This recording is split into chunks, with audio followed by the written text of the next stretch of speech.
세상의 모든 정보 윤인구입니다. 점심 식사 맛있게 하고 계시는지요? 안녕하십니까, 윤인구입니다. 요즘 주식할 맛 난다는 분들 많으시죠? 오늘 사상 처음으로 코스피 6천을 돌파했습니다. 더 달릴지 아니면 잠시 숨을 고를지 돈 버는 재미에서 염승환 이사와 투자 전략 세워보죠. 한편 여의도는 긴장감이 높아지고 있습니다. 상법 개정안과 사법 개혁안 등을 둘러싸고 여야가 팽팽히 맞서고 있습니다.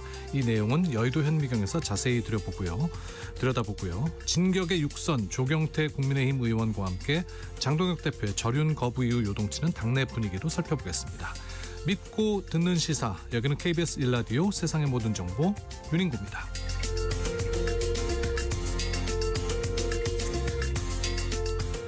오늘도 갓생 품격 있게 여러분과 함께하겠습니다. 어느새 수요일 또 한 주의 절반에 와 있는데요. 오늘 철학이 있는 수요일 철수야 시간에는 봄철 마음 적응법에 대해서 이야기 나눠보겠습니다.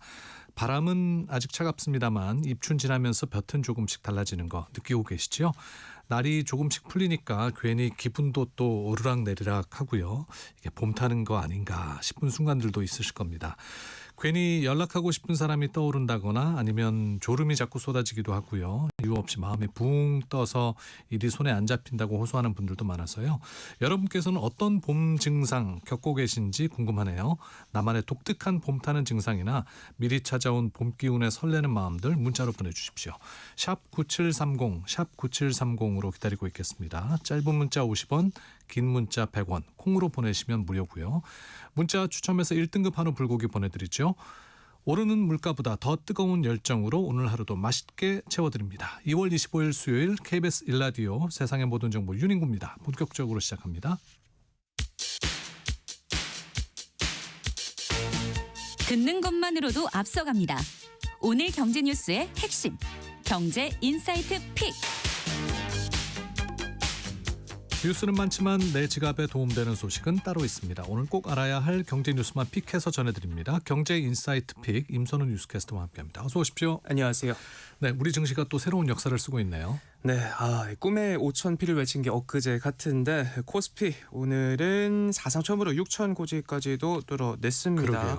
예, 개장과 동시에 솟구치면서 불과 한 달 만에 또 역사를 새롭게 썼는데 개인과 기관이 사자 흐름 보이면서 장을 떠받치고 있습니다. 현재도 2% 넘는 오름세 보이면서 6,100도 뚫어냈습니다. 그만큼 덩달아 기대치도 높아지고 있는데요. 증시 대기자금 성격인 투자자 예탁금 역시 사상 최고치로 대폭 늘어나면서 추가 상승 가능성을 높이고 있고 여기에 정부의 자본시장 활성화 대책도 이어지면서 장밋빛 미래를 점치는 곳들이 많습니다. 증권가에서 목표가 상단을 계속해서 높여잡고 있는데 과거 강세장 평균 선행 PER 12배 적용하면 이 추가 상승 여력이 충분하다라는 또 상단을 열어두면서 추세적 상승에 무게를 싣고 있습니다. 네. 다만 일각에서 열어두면서 추세적 상승에 무게를 싣고 있습니다.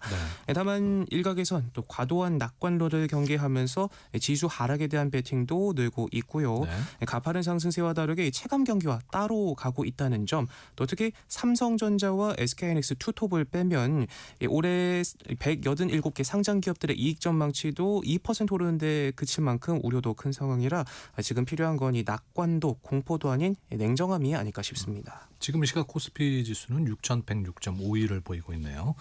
부동산 소식 살펴보죠. 이제 고강도 규제가 계속 나오면서 집값이 오를 거란 기대감도 꺾였다면서요? 예, 기필코 집값을 잡겠다는 정부의 의지 때문인지 부동산 불패로 불리던 기대 심리가 큰 폭으로 꺾였습니다. 이달 주택가격 전망 지수는 108로 전월보다 16포인트나 떨어졌는데 석 달 만에 하락으로 돌아섰고요. 낙폭은 3년 7개월 만에 가장 컸습니다. 실제로 요즘 시장 흐름 보면 매물이 쌓이고 호가가 낮아졌는데 네. 2월 셋째 주 기준 주간 아파트 가격 동향을 보면 서울 매매가 평균 상승률은 0.15%로 직전주보다 축소됐고요. 특히 강남 같은 노른자위 땅에서 이 직전 거래가보다 수억 원씩 낮은 실거래가 속속 체결될 만큼 정부의 강공책이 어느 정도 먹혔다. 작년과는 확연히 달라진 모습이 포착되고 있습니다. 다만 규제와 세제 같은 억제책만으로는 한계가 분명한 만큼 앞으로의 흐름은 공급에 대한 확실한 신뢰가 만들어지느냐에 달렸는데 수도권 6만 가구 공급을 담은 129 대책이 속도를 낼 수 있도록 이 정책의 일관성과 실행력이 관건이지 않을까 싶습니다. 네.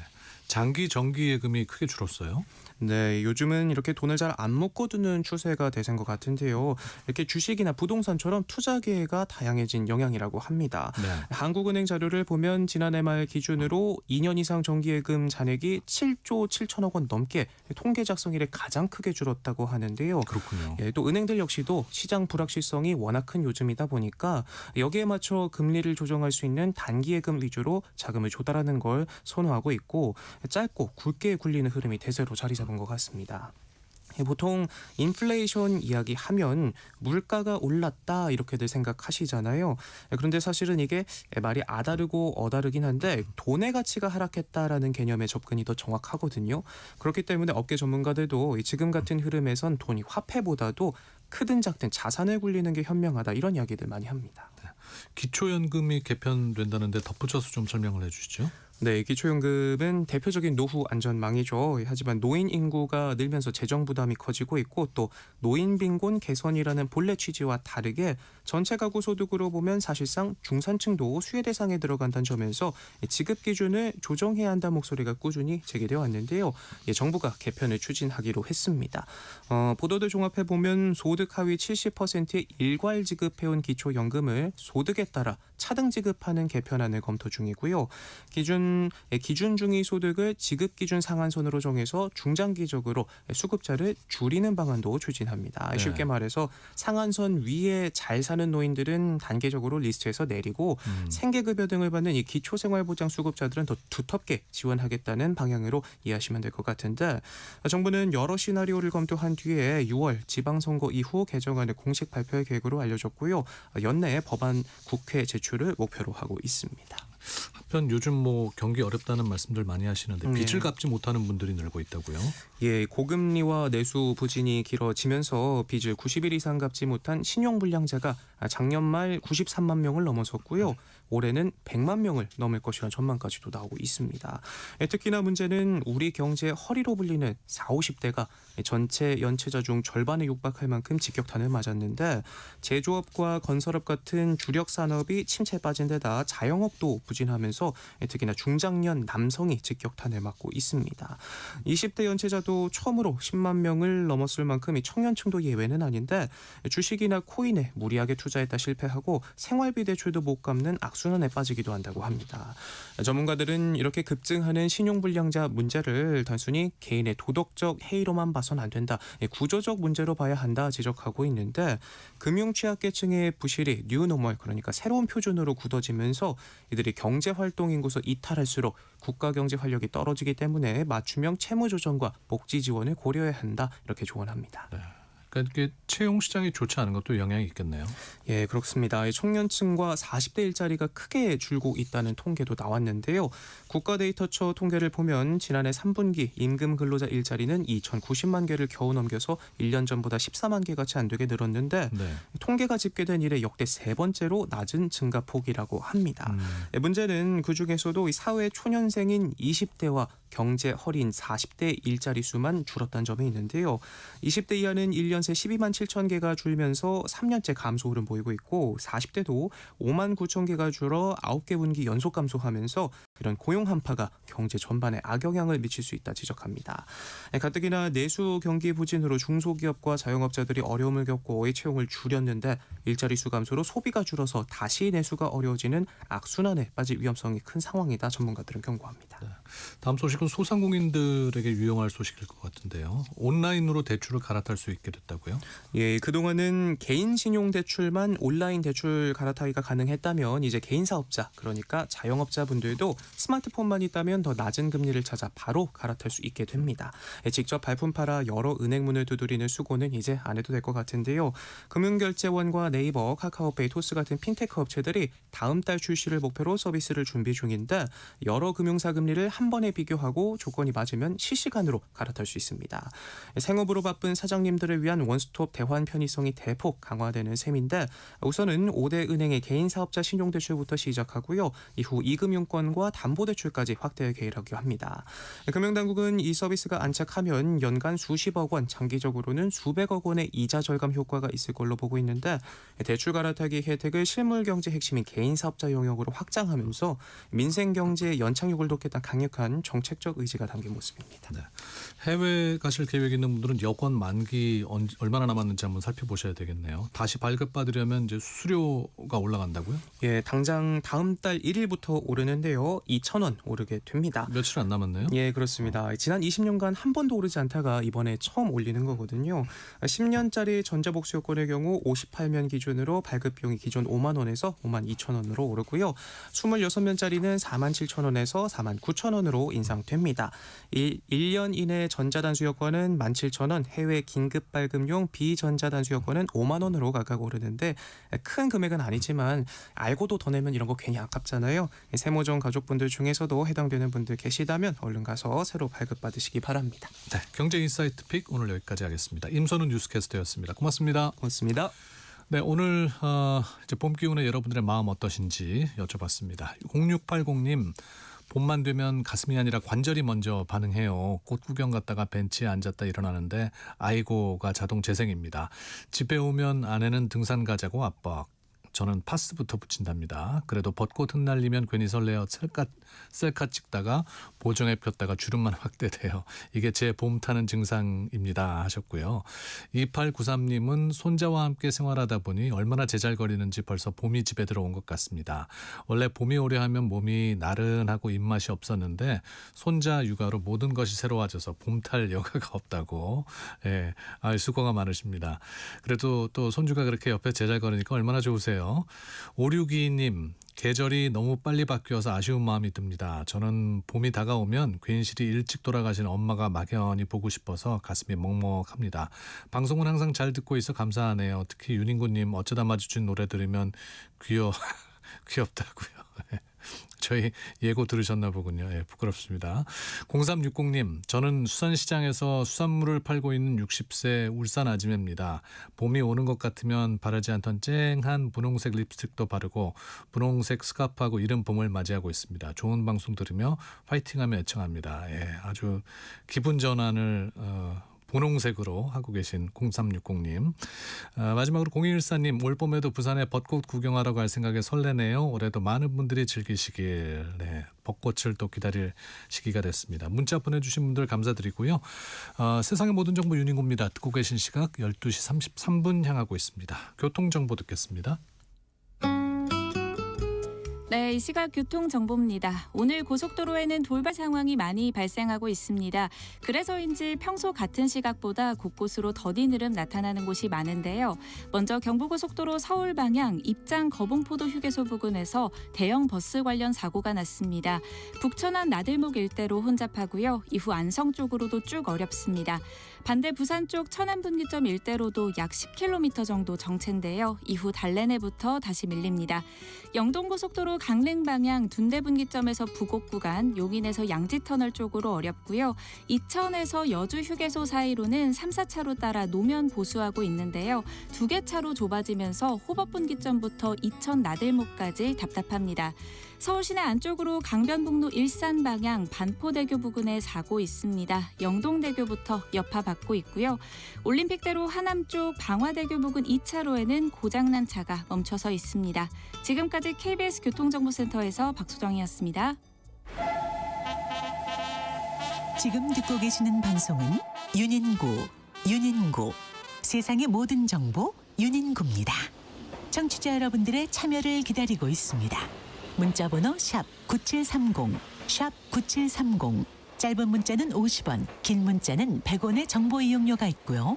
KBS 콩 어플리케이션, 일라디오 유튜브 채널을 통해서는 무료로 참여하실 수 있습니다.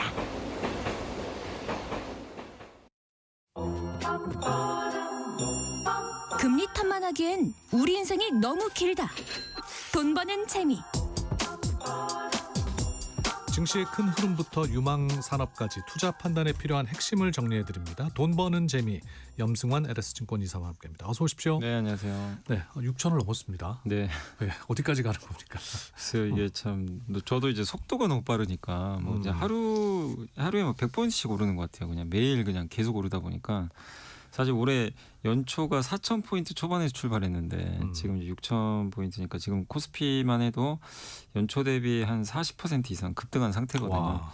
근데 이게 뭐 조정이 거의 없고 사실 조정은 2월 초에 딱 한 번 있었죠. 그때 한번 폭락한 날이 있었는데 그거 딛고 나서 이제 또 6,000까지 왔고 근데 이렇게 올라갔던 이제 배경은 이게 이제 미국은 지금 소프트웨어가 좀 안 좋잖아요. 뭐 아시겠지만 그 AI가 소프트웨어 기업들을 잠식한다. 근데 반대로 한국은 AI를 하려면 그 우리나라의 뭐 반도체라든가 이런 이제 데이터 센터에 들어가는 인프라 회사들이 도와줘야 되니까 네. 그 수요는 오히려 한국은 수혜를 받는 거죠 반대로.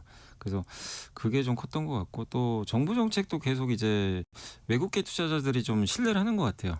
계속해서 이제 국내 주식 쪽으로 정책을 밀고 나오고 오늘 이제 아마 오후에 통과는 될 것 같은데요. 그 이제 3차 상법 개정 이것도 굉장히 큰 거죠.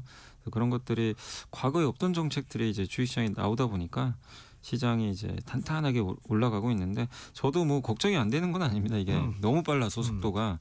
근데 이제 주가는 많이 올랐다고 절대 빠지는 건 아니고요. 네. 뭔가 이제 반대 방향에 하나 이슈가 터져야 되는데 지금 당장 뭐 얼마 전에 관세 이슈도 있었지만 사실 뭐 그것도 크지 않았고 그래서 악재가 딱히 지금 뭐 없다면 네. 올라가서 좀 이렇게 옆으로 쉴 수는 있지만 뭐 급락하거나 그럴 가능성은 좀 높진 않은 것 같아요.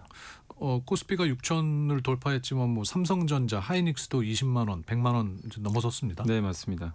그래서 어제 이제 동시에 둘 다 그래서 뭐 그런 짤도 돌아다니고 화폐 딱 찍어가지고 누가 만들어가지고 새로운 화폐를 만들어놨더라고요. 20만 원짜리, 100만 원짜리. 네, 거기 이제 이재용 회장과 최태원 회장 얼굴 들어가 있고.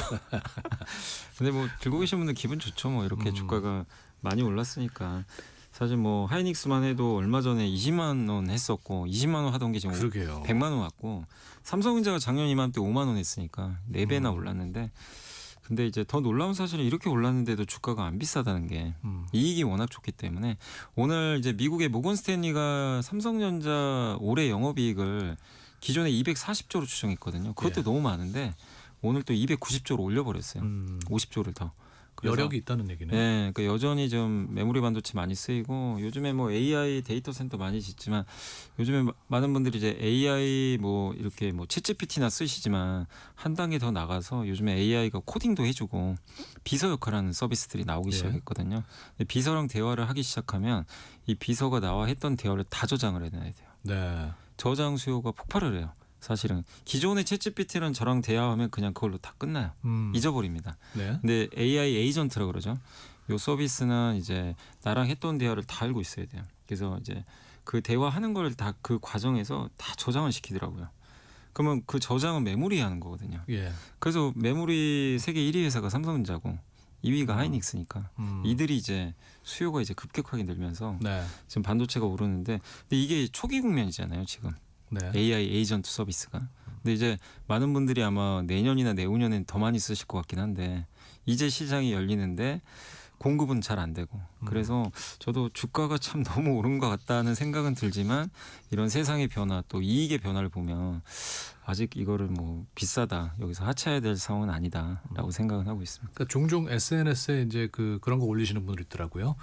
내가 산 게 얼마인데 지금 얼마가 돼 있고 이거 팔아야 되는 것인가 말아야 될 것인가를 이게 자랑인지 뭔지 뭐 자랑이죠, 자랑이겠죠, 자랑인데 그런 고민들 하시는 분들 실제로 많이 계실 것 진짜 같아요. 많으세요. 어떻게 해야 됩니까 지금? 15만 원부터 고민하셨어요. 15만 원 갈 때부터 왜냐하면 그때 삼성전자가 15, 16 갔다가 한번 급나간 날이 있어요.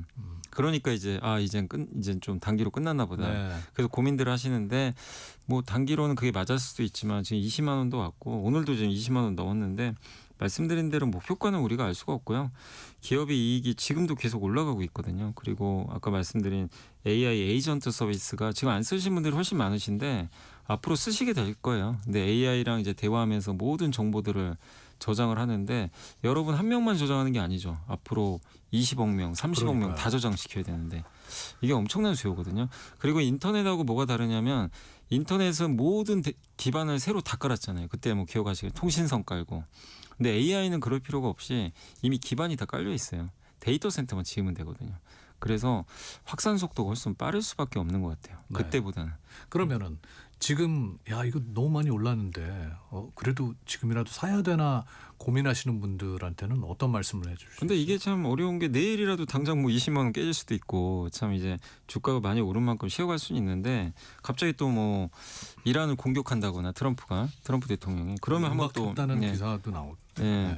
그러면은 이게 오늘 또 괜히 샀네 막 이런 후회를 하실 수가 있어요. 근데 그렇게 생각하면 사실은 영원히 못 사는 거죠. 사실 주식이라는 게.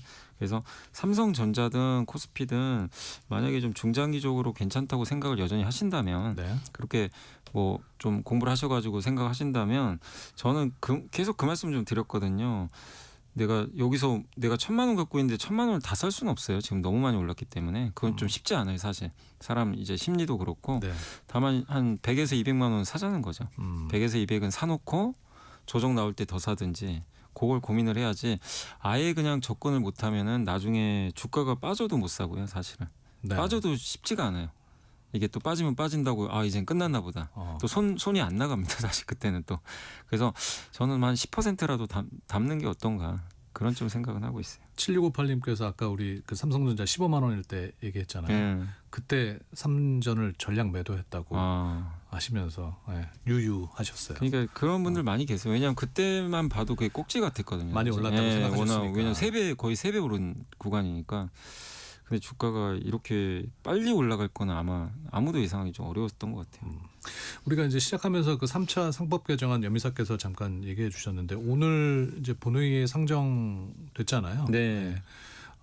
이게 우리 그 주식 가치 상승에 긍정적인 효과를 보일 것으로 이제 보이는 거죠. 네, 맞습니다. 이제 3차 상법 개정안은 이제 물론 이제 많은 기업들이 최근에 뭐 자기 주식이죠. 회사가 갖고 있는 그거를 없애죠. 소각한다 그러죠. 불태워서 없애는데 미국은 기본적으로 자기 주식을 회사가 사게 되면 소각이 거의 좀 의무화돼 있거든요. 그래서 애플 같은 기업들이 자사주 많이 사면 이제 그 주식이 없어져요. 주식수에서 빼버립니다. 근데 아파트도 그렇잖아요. 공급이 줄면 오르잖아요. 가격. 네. 뭐 주식도 똑같거든요. 주식 수가 줄면 주당 가치가 올라가니까 예. 가격이 당연히 오르게 됩니다.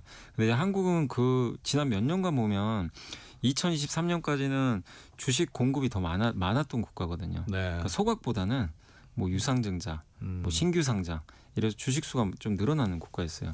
그러다 보니까 이제 미국에 비해서는 그런 게 좀 부족했는데 24년부터 주식 수가 좀 줄기 시작했고 작년에 많이 줄었고 이제 올해는 이거 법까지 지금 이제 만들어 버리면 지금 회사들이 자기 주식을 많이들 갖고 있거든요. 그런 기업들은 이제 특별한 이유가 없으면 1년 내에 네. 그냥 의무적으로 소각을 다 해야 돼요. 그러면 이제 그만큼의 주식 수가 줄겠죠.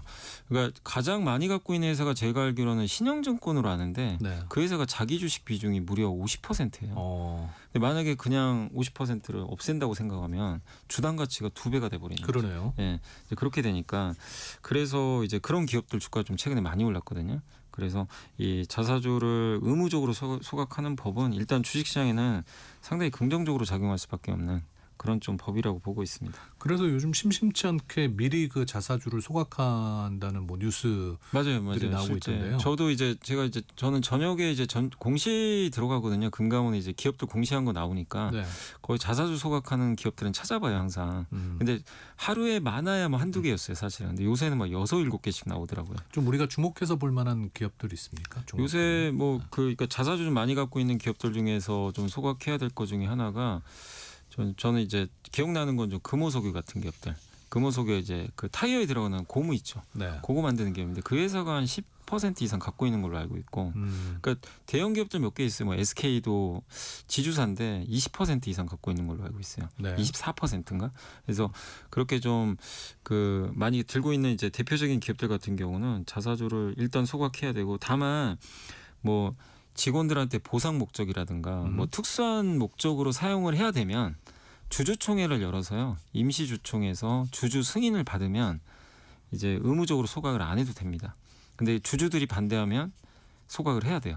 네. 그래서 이제 그거는 주총 사항이긴 한데 저는 웬만하면 이제 의무 소각은 좀 불가피해졌다라고 말씀드리겠습니다. 그때 이제 그 3차 상법 개정안 이제 자사주 소각이라는 게 뭐 주주 환원이라든지 이제 주식 가치 상승이라든지 이런 긍정적인 면들이 많지만은 좀 우려할 만한 점은 없습니까? 근데 이게 보통은 뭐 그거죠. 백기사라고 하는데 경영권 공격이 들어올 때가 있잖아요. 네. 그럼 자사주는 의결권이 없는데 요거를 이제 저기 우호지분에 넘겨버려요. 그래 이제 주식을 주는 거죠. 그런 식으로 예, 기업들이 맞아요. 많이 활용을 해왔죠. 그러면 이제 우군이 생기죠. 백기사가 생기니까 그건 이제 의결권이 부활하는 거죠. 그래서 경영권 예전에 방어한 적도 있고 막 그런 사례들이 있다 보니까 이제 재계에서 얘기하는 거는 이거를 다 소각하면 우리가 방어하기 좀 어렵다. 예. 이런 얘기들을 하는데 근데 또 주주분들이 하는 얘기는 그거예요. 이 돈은 주주 돈이거든요. 자사주를 산 돈은 회사가 돈 벌고 나서 남는 이제 주주 환원 할 수 있는 그 재원이 있거든요. 네. 그거 다 주주 돈이에요. 근데 그 돈 중에 이제 일부를 자사주로 사는 거예요. 그러니까 이거는 경영자들의 돈이 아니에요. 예. 그러니까 자기가 갖고 있는 주식 수 있죠. 그만큼의 권리가 다 들어가 있거든요. 네. 그렇기 때문에 주주들이 얘기하는 그거죠. 왜 그거를 내 목도 일부 들어가 있는데 그거를 왜 대주주 경영권 방어 목적으로 왜 쓰냐? 네. 그건 아니다. 예, 우리 돈인데.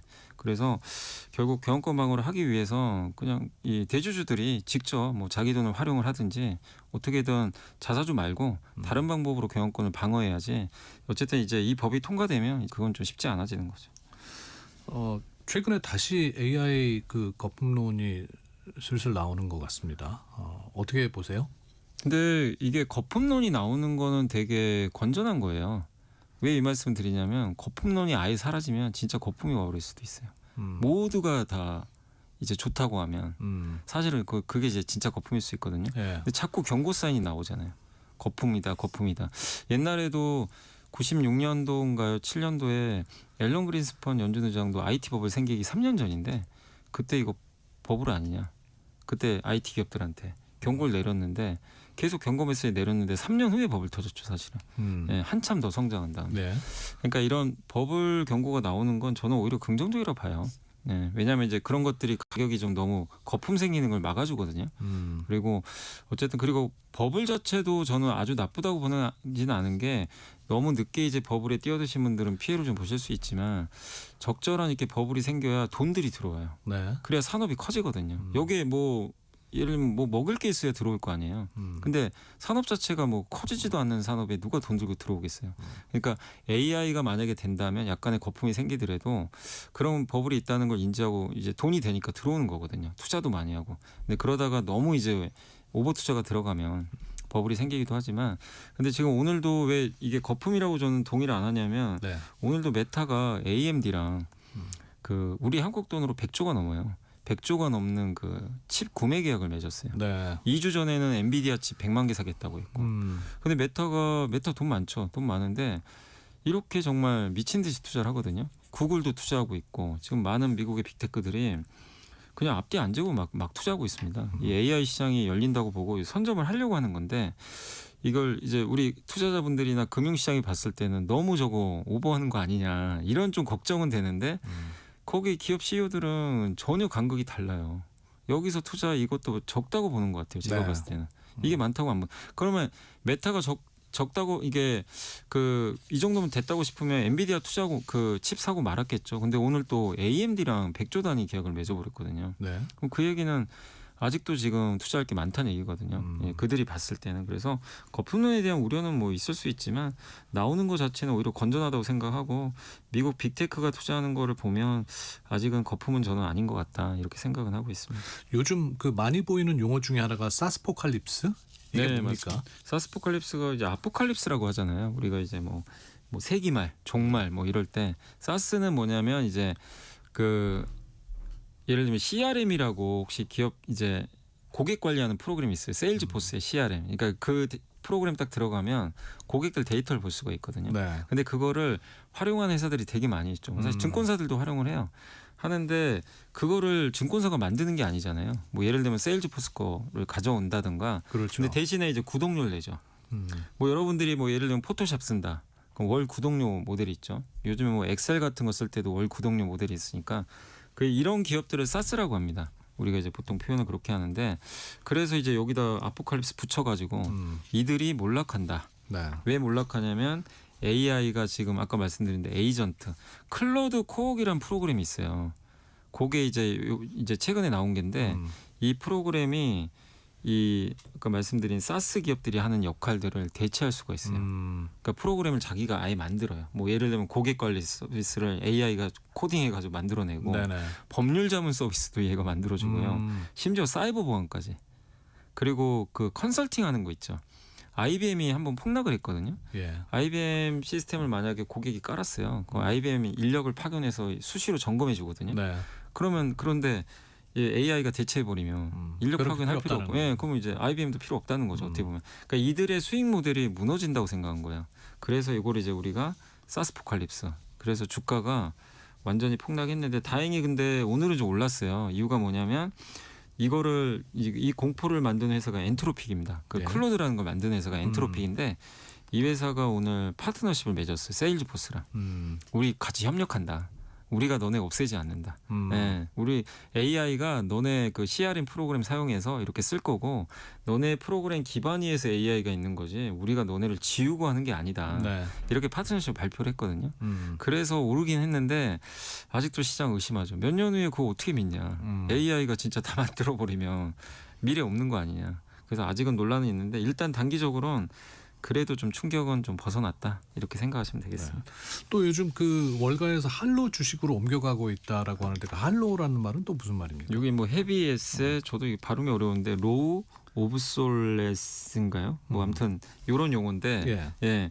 근데 이게 무거운 자산이죠. 무거운 자산 그리고 그 다음에 이제 이걸 진부화라는 표현을 하더라고요. 그러니까 진부화하지 않는 거. 네. 예. 그러니까 대체되지 않는 것들 있죠. 그러니까 무거운 에셋은 뭐냐면 한마디로 굴뚝 자산 있죠. 굴뚝주라 그러죠. 우리가 보통 뭐 저번에도 말씀드렸던 굴삭기 같은 거. 네, 그러니까 좀 무거운 산업들이 중공업 산업, 뭐 예. 배, 조선도 있고 방산 이런 산업들이 있을 것 같고. 전통적인 제조업들. 예. 그리고 이제 이렇게 진부화되지 않는 거는 대체가 좀 안 되는 거. 뭐 예를 들면 그런 코카콜라 같은 거. 뭐 아니면 맥도날드. 네. 이런 거는 AI가 침투하거나 아무 상관이 없잖아요. 그래서 대체도 좀 안 되는 산업이고 AI가 대체할 수 없는 산업들이 있어요. 근데 아까 말씀드린 그 사스는 대체가 가능하고 뭐 삼성이 만드는 반도체는 대체가 안 되고 이런 산업들을 이제 우리가 할로라고 하는데 그러다 보니까 미국에서도 이쪽 산업들은 주가가 좋은데 여기에 피해보는 소프트웨어는 좀 급나가는 그런 좀 현상이라고 보시면 되겠습니다. 5869님이 그럼 한국판 할로 종목은 뭐가 있습니까라고 물어보셨는데 네, 뭐 어떤 아까도 것들을 말씀드렸지만 한국판 할로는 대표적인 삼성전자 하이닉스죠. 이 두 개가 AI가 대체할 수가 없는 거거든요. 그리고 되게 무거운 장치 산업이죠. 공장을 많이 지어야 되니까 요게 있고 뭐 전선 같은 거 있죠. 전력기기. 네. 여기도 데이터 센터에 들어가야 되니까. 근데 요거를 뭐 AI가 대체할 수가 없어요. 소프트웨어는 AI가 1분에 뭐 진짜 몇백 개도 복제할 수가 있겠죠. 근데 그 전선을 어떻게 AI가 1분에 하나씩 복제를 하겠어요? 그러게요. 할 수가 없어요. 그래서 복제가 불가능하고 우리 흔히 말하는 조방원, 조선방사원전 네. 여기도 무거운 자산들이고 사실은 중국 말고는 대체할 수가 없는 거죠. 근데 미국은 중국과 지금 안 좋은 사이니까 우리 거 선택을 하는 거고요. 그래서 대표적인 게 이제 이런 그 회사들이 할로라고 좀 보시면 좋을 것 같습니다. 네, 5869님 도움 되셨길 바라고요. 오늘 돈 버는 재미는 여기까지 하겠습니다. 염승환 LS증권 이사였습니다. 고맙습니다. 네, 감사합니다. 자, 1부 마치면서요. 이상은의 담다디 듣고 1시에 2부에서 뵙겠습니다.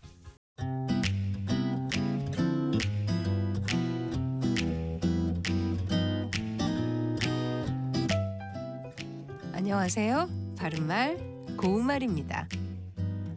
우리말 속담에 고운 사람 미운 데 없고 미운 사람 고운 데 없다라는 말이 있습니다. 이것은 한번 좋게 보면 그 사람이 하는 일이 다 좋게 보이고 한번 밉게 보면 그 사람이 하는 일이 다 밉게 보인다는 말입니다. 이 속담에 나오는 형용사 곱다와 밉다는 반대말 관계에 있는 표현인데요.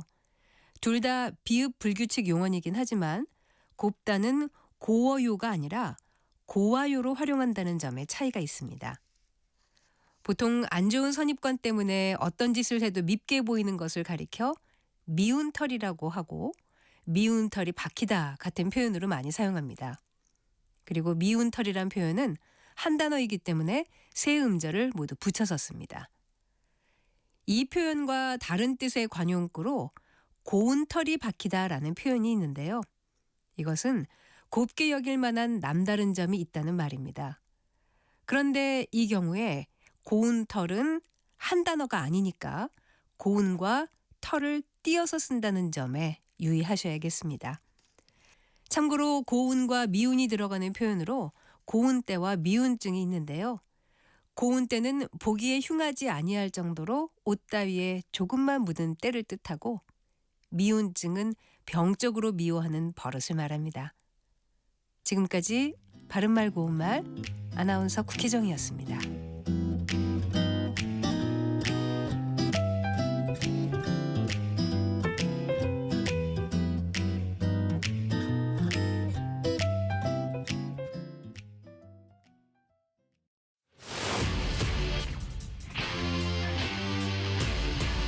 토론에 정답은 없습니다.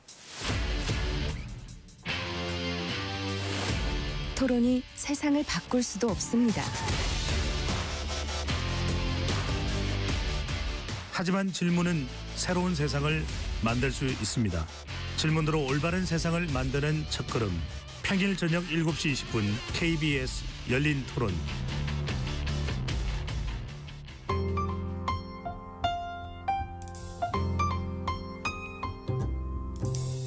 어떤 하루 보내고 계신가요?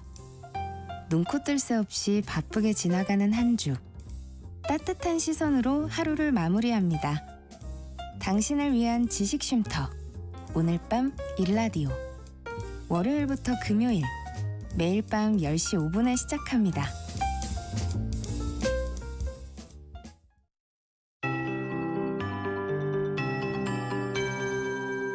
KBS 58분 날씨. 봄처럼 포근합니다. 맑은 하늘에서 비치는 따뜻한 햇살에 아침보다 기온이 10도에서 크게는 15도 이상 올랐는데요. 오늘 예상 낮 최고 기온은 서울 15도, 강릉 10도, 제주 13도, 대전, 대구, 부산 14도, 광주 16도 등으로 어제보다 2도에서 크게는 11도나 높겠고요. 평년 기온을 2도에서 7도가량 웃돌며 3월 하순에서 4월 상순에 해당하는 기온을 보이겠습니다. 주말까지 한낮에는 15도 안팎까지 오르며 포근하겠지만 아침 기온은 한 자릿수로 공기가 차가워서 큰 일교차를 주의하셔야겠습니다. 오늘 수도권과 강원 영서, 충청도와 전라도 등 서쪽 지역은 맑겠는데요. 강원 영동과 경상도, 제주도는 흐린 가운데 제주도는 곳에 따라 가끔 비가 내리겠고, 강원 북부 동해안에도 오후까지 한때 비가 조금 오는 곳이 있겠습니다. 남해안에는 빗방울이 예상됩니다. 한편 수도권과 강원도를 중심으로 건조주의보가 발효 중이니까요. 불조심하시기 바랍니다. 모레 금요일에는 강원 영동과 충청, 남부지방과 제주도에 약하게 비가 오는 곳이 있겠고요. 토요일과 3일절인 일요일에는 전국에 구름만 많이 낄 전망입니다. 현재 서울의 기온은 13.3도, 습도는 19%입니다. 송소진입니다.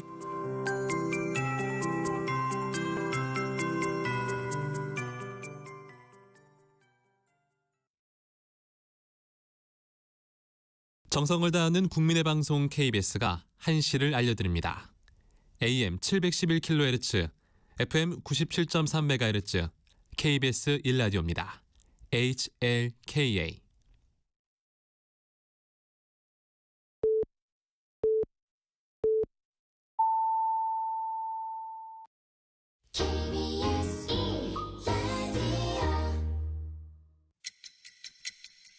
듣는 것만으로도 앞서갑니다. 당신의 갓생 파트너 KBS 1라디오. 세상의 모든 정보 윤인구입니다.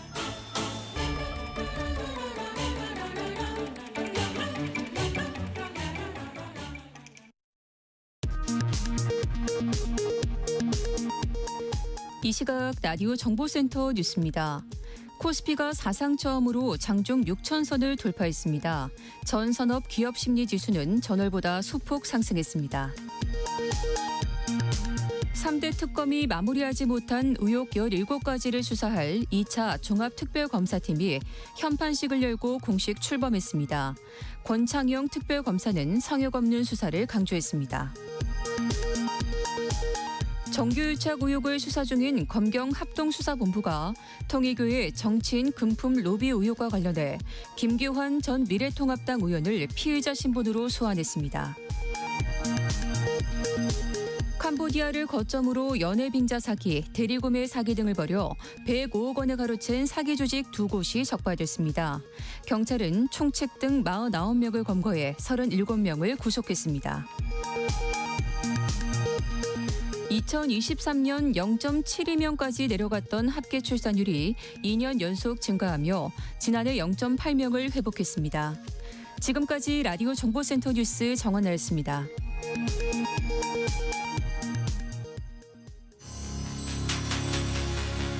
일상의 깊이를 더합니다.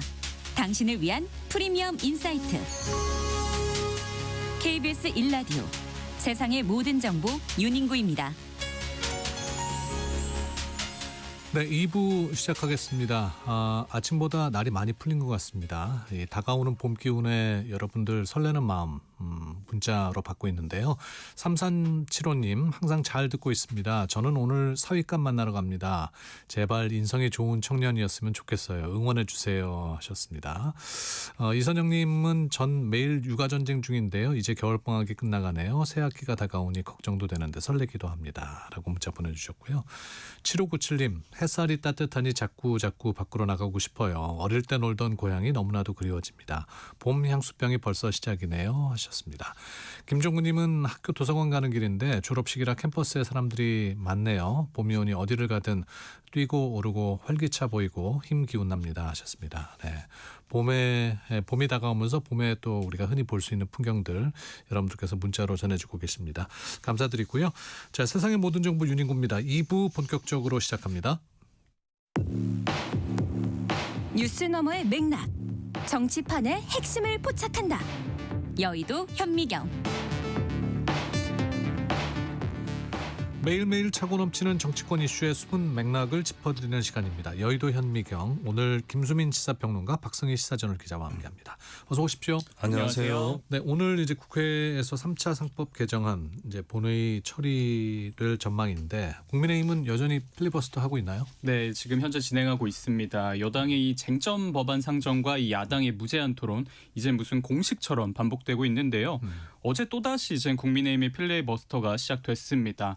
쟁점은 3차 상법 개정안입니다. 3차 상법 개정안은 기업 자사주 소각을 의무화하는 게 골자인데요. 네. 개정안에는 회사가 이 자사주를 사들일 경우에 취득일로부터 1년 이내에 소각해야 한다는 규정이 신설됐습니다.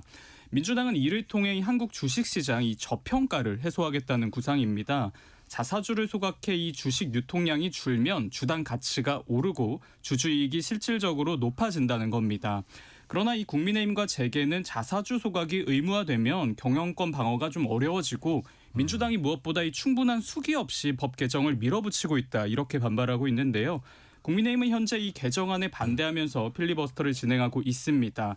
민주당은 다수 의석을 앞세워서 이날 오후 4시께 필리버스터를 종료하고 상법 개정안 처리할 예정입니다. 뭐 여야의 주장이 다 일리가 있어 보이는데 어디에 방점을 둬야 되나요? 네, 현재 주주의 이익이냐, 기업주의 경영권이냐 이 논란이 이어지고 있고 나름 가치 있는 논쟁이라고 봅니다. 이거는 뭐 어떤 특정 세력의 특권이라든지 이런 거에 관련된 것은 아니기 때문에 공익적인 찬반 양론이라고 볼 수 있는데 근데 다만 한 가지 지적하자면 상대적으로 좀 뒷전에 밀려난 문제가 하나 있습니다. 뭐냐면 자사주 소각이라고 했을 때는 금융시장 자금이 기업한테 흘러가는 것이 아니라 기업이 돈을 쓰는 거거든요. 네. 그러면 자사주 소각이든 혹은 배당 확대든 간에 이것이 행여나 기업이 획기적으로 재투자를 하거나 또 노동자 인건비를 줄 수 있는 그런 자금 여력을 훼손할 수도 있다는 우려도 있어요.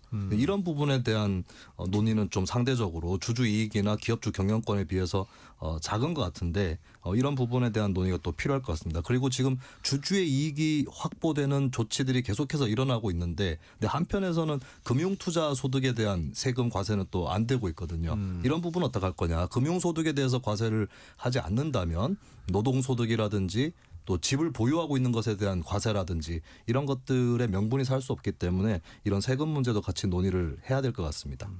특히 또 여야가 첨예하게 맞붙고 있는 부분이 이제 그 사법 개혁 법안들인 것 같습니다. 오늘 상법 개정안 처리 이후에 법 왜곡죄가 상정될 예정이죠. 네, 맞습니다.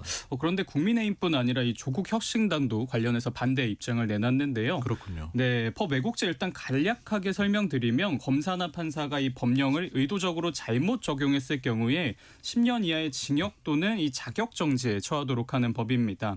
민주당은 이 검사나 판사의 권력 남용을 방지하기 위해서 이 최소한의 방지턱으로서 법 왜곡죄 반드시 도입해야 한다는 입장인데요. 그런데 이 법 왜곡죄 처리에 앞서서 법력권 공조에 좀 균열이 생긴 모습입니다. 조국 혁신당이 법 왜곡죄 이대로는 처리가 어렵다는 입장을 밝힌 건데요. 조국 대표는 이 법 왜곡죄 조문 중에 법령을 의도적으로 잘못 적용해 당사자를 유리 또는 불리하게 만드는 경우 이 지점을 문제 삼고 있습니다. 조국 대표는 이 조문이 유지되면 민사건, 형사건, 하급식 법원이 기존 대법원 판례에 도전하는 판결을 내릴 경우에 고발당할 수도 있다. 이런 우려 입장을 내놨는데요. 한마디로 법 왜곡죄 이 도입 필요성에는 공감하지만 법리적인 완성도가 좀 떨어진다는 지적입니다. 앞서 참여연대도 같은 지적을 내놨는데요. 당 안팎에서 이 수기 요청이 잇따르면서 민주당도 막판 수정 가능성 열어두고 고심 중인 것으로 전해집니다. 예. 사실 법 왜곡죄가 도입이 된다고 해도 실제로 처벌받는 사례는 극히 드물 수가 있습니다. 여기서도 고의적인 법 왜곡이었느냐 이것이 입증이 돼야 될 것이기 때문에 처벌받는 사람들은 그렇게 많지 않을 수 있는데 다만 우려가 제기가 되는 것은 일단은 이 죄가 생기면 그걸 명목으로 소위 얘기하는 일단 걸어본다. 라고 하는 그런 흐름이 생길 수 있거든요. 그러면 어쨌든 무죄 판결이 나온다고 해도 재판을 받는 과정에서의 피해 이런 것들이 발생할 수 있기 때문에 좀 신중론이 나오는 것 같습니다. 그리고 지금 법 왜곡죄 논의도 흥미롭게 내란재판부법 논의하고 좀 양상이 닮아 있는데 국민의힘이 예전에도 그 법안도 그렇고 이번에 법 왜곡죄도 그렇고 상당히 반발하고 있지만 국민의힘의 반대보다는 오히려 시민단체, 참여연대와 같은 시민단체라든지 조국혁신당이라든지 이쪽에서 제기하는 반대나 신중론 이것에 더 여당이 크게 좀 그 영향을 받고 있는 그런 것이 또 비슷합니다. 네. 지금 이런 그 입법을 둔 여야 대치 상황에 대미투자특별법이 좀 멈춘 상태라고요. 네, 당초 대미투자특별법 2월 임시국회 내 처리가 유력했는데요. 하지만 이 입법을 둘러싼 여야의 대치가 이제 극한으로 치달으면서 대미투자특별법이 처리도 차질을 빚고 있습니다. 당초 대미투자특위는 어제 전체 회의를 열고 이 법안을 상정할 예정이었는데 갑자기 특위위원장인 국민의힘 김상훈 의원이 특위 전체 회의를 산회시켰습니다. 민주당이 이 사법개혁 3법 처리를 예고한 것에 대한 이 항의 차원인데요. 국민의힘 소속의 이 특위위원들은 정부 여당이 진심으로 대미투자특별법 처리가 시급하다고 생각한다면 특위 활동이 끝나는 3월 9일까지는 입법 폭거를 멈춰야 한다 이렇게 압박했습니다. 사법개혁 포함해서 이 민주당이 추진하고 있는 개혁 입법 모두 일단 중단시켜야 특위 활동을 재개할 수 있다는 건데요. 민주당은 국민의힘이 국익을 볼모로 정쟁을 유발하려 한다 이렇게 반발하고 있습니다. 특위 소속의 이 민주당 의원들은 정치적 이유로 이 입법이 지연되면 미국의 보복 관세 등의 이 통상 압박에 빌미를 제공할 수 있다면서 특위 활동 재개를 촉구했습니다. 이 부분에서도 이제 여야가 서로 너희들 때문이다라고 손가락질을 상당히 하는 네. 것 같은데. 일단 뭐 책임전가 공방이 또 일어나는 양상이고요. 흥미롭게도 미국 대법원 판결로 인해서 미국 정부의 상호관세 조치가 철회됐을 때 네. 여기에 대해서는 여야가 의견이 일치했습니다. 그렇다고 해서 대미투자 계획이 달라지는 건 아니다.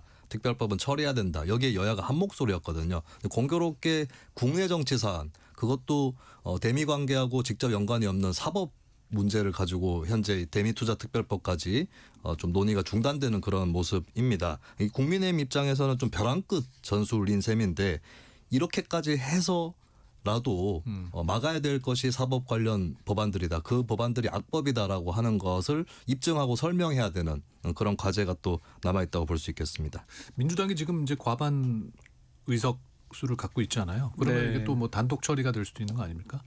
일단 이 변수가 이번 사안이 일반 이 소관 상임위가 아니라 앞서 말씀드렸던 것처럼 특위에서 다루고 있다는 점이 변수인데요. 특위는 일단 상설 상임위와는 좀 다르게 특정 현안을 위해서 한시적으로 구성된 기구입니다. 위원장이 회의 개의와 이 안건 상정 권한을 주는데 네. 앞서 말씀드린 대로 현재 위원장이 이 국민의힘 소속의 김상훈 의원입니다. 위원장이 회의 자체를 개의하지 않으면 특위가 법안 논의 자체를 할 수가 없습니다. 네. 특히 여야가 특위를 구성할 때 법안은 여야 합의로 처리한다 이렇게 합의했기 때문에 민주당이 이 국민의힘 의원들의 의견을 패싱하기도 좀 어려운 상태인데요. 물론 국회법상이 일정 요건을 좀 충족하면 특위 거치지 않고 본회의 직회부도 가능합니다. 다만 이 3,500억 달러 규모의 이 대규모 자금이 투입되는 이 법안을 여당이 야당 동의 없이 단독으로 처리한다면 소위 관세 리스크가 발생했을 때 민주당이 독박 책임을 져야 될 수 있다 이런 관측도 나오기 때문에 그게 부담이군요. 단독 처리는 아무래도 좀 정치적으로 부담이 될 수 있다 이런 분석이 나옵니다. 이 민주당 입장에서는 이 법안의 시급성을 고려했을 때는 단독 처리를 해서라도 통과시켜야 된다. 이렇게 생각을 할 수 있는데 말씀하신 대로 향후 발생할 수 있는 여러 부담들을 감안했을 때는 똑같이 통과될 거라면 단독 처리보다는 합의 처리가 더 낫다라고 생각이 들 수 있기 때문에 좀 고민이 되는 지점이라고 볼 수 있겠고요. 또 국민의힘은 국민의힘대로 앞으로 어떻게 전략을 짤지 고심이 있을 것 같습니다. 왜냐하면 일단 단독 처리, 합의 처리 쪽으로 가는 쪽으로 지렛대를 잡고 가야 사법 관련 법안들도 어느 정도는 좀 멈춰 세울 수 있지 않나라고 생각을 할 수가 있는 것이고, 근데 또 한편으로는 정말 이 대미 투자라는 게 결국 부담스러운 거긴 한데 차라리 민주당이 단독 처리할 테면 해봐라 이런 생각이 또 들 수도 있는 거거든요. 이 사이에서 또 국민의힘도 계속 저울질하지 않을까 싶습니다. 네. 이번 임시국회에서 이제 행정통합특별법이 통과될 것인가 귀추가 주목되고 있는데 법사위에서 이제 전남 광주 행정통합특별법은 여당 주도로 가결이 됐어요. 근데 대전 충남 대구 경북 통합법은 통과가 안 됐죠. 보류가 됐죠. 네, 이게 맞습니다. 뭐 엇갈린 이유는 뭡니까? 네, 국회 법사위가 어제 이 전남 광주 행정통합특별법 여당 주도로 가결했습니다. 기존 광주광역시와 이 전라남도를 폐지하고 전남 광주 통합특별시를 발족해서 서울특별시에 준하는 지위를 부여하는 게 이 법안의 골자인데요. 법안에는 각종 행정 그리고 재정 특례 및 지원 근거 등도 같이 담겼습니다. 예. 법사위는 당초 이 전남 광주 외에도 충남 대전 그리고 대구 경북 이 통합특별법도 같이 처리할 예정이었습니다. 그런데 추미애 법사위원장은 충남 대전과 대구 경북 통합법은 일단 보류하고 추가 논의를 이어가기로 결정했는데요. 국민의힘과 지역 관계자들이 반발하고 있어서 이대로는 입법이 어렵다는 겁니다. 실제 법사위의 이 나경원 의원과 이 대전 충남 행정통합특별법을 지난해 대표 발의했던 성일조 국민의힘 의원 등이 공개적인 반대 입장을 내놨는데요. 한마디로 민주당 의원들이 이 통합에 대해서 깊게 고민하지도 않고 있다가 이재명 대통령이 이 지역 통합을 말하니까 졸속으로 행정 통합을 추진하고 있다는 겁니다. 지원이나 이 중앙 권력 이양 계획 모두 부족하니까 수기를 거쳐서 다시 추진하자는 건데요. 예. 일단 민주당은 전남 광주 이 행정통합특별법 먼저 처리한 만큼 부작용 등을 좀 보완하면서 충남 대전 그리고 대구 경북 이 통합 논의도 순차적으로 진행하겠다는 방침입니다. 참 역설적 상황이 돼버린 게 충남 대전 통합의 경우는 원래 국민의힘 단체장들이 먼저 논의를 하고 해야 된다라고 얘기를 하고 있었거든요. 네. 이 상황에서 민주당 정부가 대전 충남 통합하자라고 했기 때문에 처음에는 이거는 양당의 그 초당적 합의로 조속하게 진행될 수도 있지 않을까 이렇게 생각이 됐는데 오히려 논의가 시작이 되니까 지금 이대로 졸속으로 하면 안 된다라고 하는 이런 논리가 또 나오게 되고 뭐 지역사회에서도 여러 의견들이 또 생기고 논란도 가라앉지는 않는 그런 상황이 돼버린 거죠. 그러면서 역설적으로 가장 쉽게 될 줄 알았던 통합이었는데 그것이 안 되는, 그래서 일단 이게 사실 원래 정책이라는 게 선거 직전에 추진을 하고 결실을 보기보다는 선거 때 논의를 해서 그다음 선거 전까지 합의를 본다거나 통과시키는 것이 좀 더 정석적이긴 하죠. 그래서 대전 충합 통합도 어쨌든 간에 그런 과정으로 좀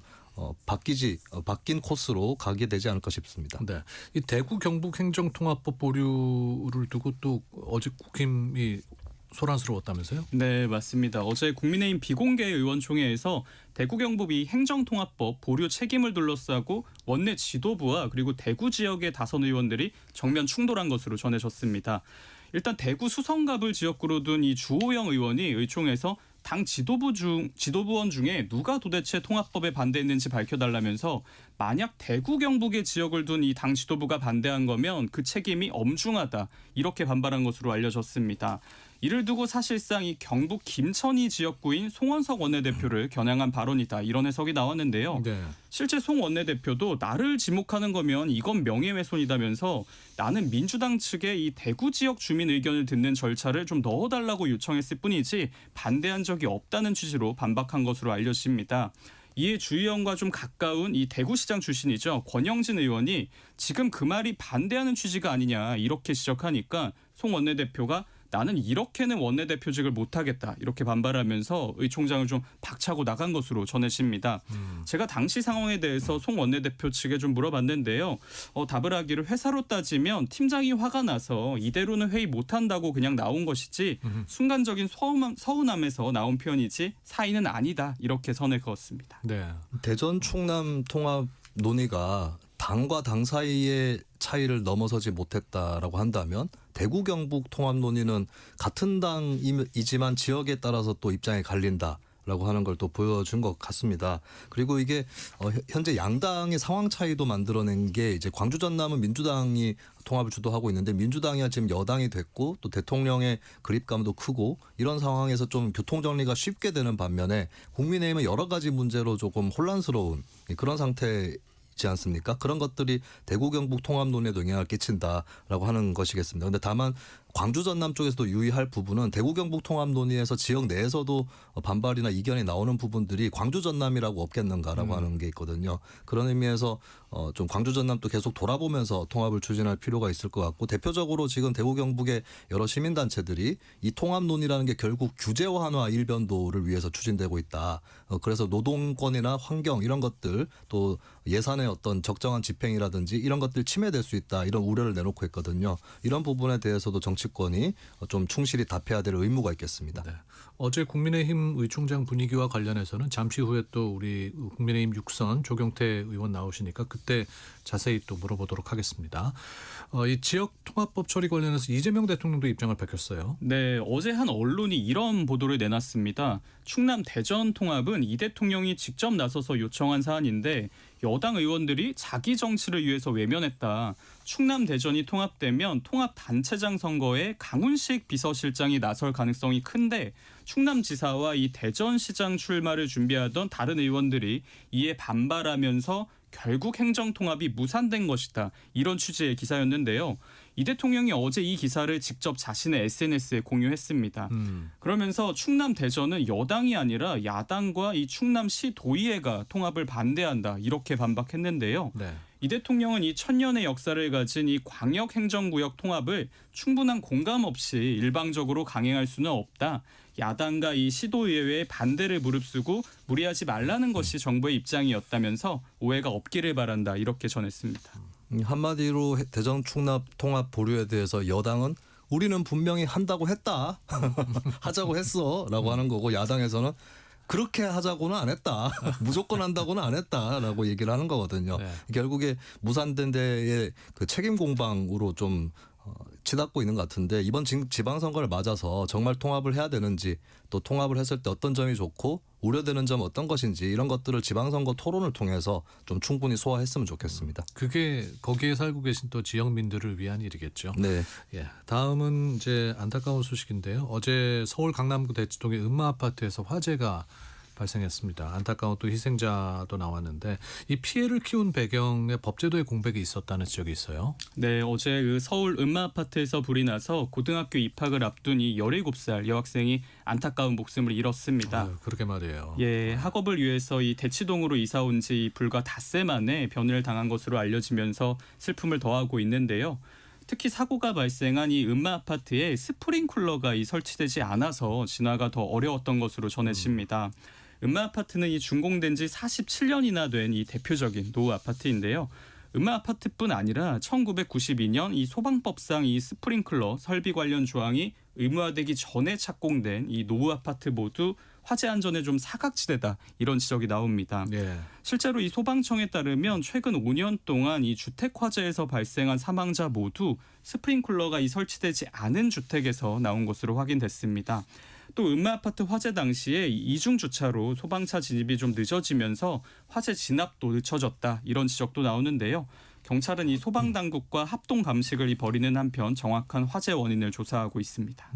음마아파트가 1979년 준공이 됐는데 이때 나오던 얘기가 1980년대는 마이카 시대가 된다. 네. 이런 얘기가 나왔거든요. 그 말인즉슨 그때는 차를 갖고 있는 분들이 별로 없었다는 건데 근데 그 사이에 세상은 한 집당 차가 2대도 있는 그런 세상이 됐습니다만 그런 이 구조는 그대로기 때문에 이중주차 문제 이런 것들이 발생을 했고 종합하자면 음마아파트는 비대해진 자산 가치와 낡은 물리적 구조가 포개어진 한국 도시 모순을 또 상징하는 공간이다라는 점이고 그런 공간이 또 이렇게 사고에 취약해질 수 있다는 점 이런 것들 우리가 숙고를 하고 우리가 받아든 숙제에 대해서 직시를 해야 될 것 같습니다. 네. 아무튼 어린 학생의 안타까운 그 죽음 또 명복을 빌면서 오늘 여의도 현미경 여기서 마무리하도록 하겠습니다. 박성희 시사저널 기자 김수민 시사평론가였습니다. 고맙습니다. 감사합니다. KBS 1라디오는 청취자 여러분과 함께합니다. 지금 휴대전화를 열어 참여해주세요.